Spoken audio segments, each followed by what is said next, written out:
Agnus caste যে জাতীয় রোগীরা এ ধরনের কিছু কমপ্লেন করে, আবার ইম্পোর্টেড পার্ট একদম নিস্তেজ, শিথিল, দুর্বল হয়ে গেছে, এমনকি এটি নাকড়ার মতো মনে হয়, শরীরে আছে বোঝাই যায় না, এই জাতীয় ব্যক্তিদের জন্য খুবই উপযোগী।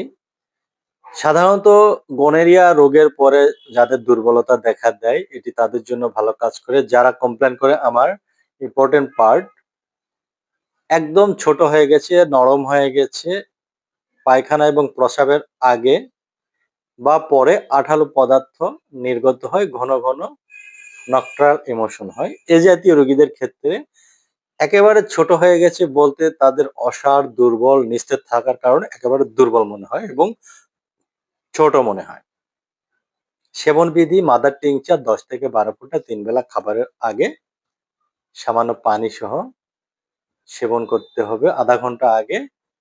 সবচেয়ে ভালো হয় খাবার আধা ঘন্টা পরে যদি সেবন করা হয়, তাহলে উত্তম ফল পাওয়া সম্ভব।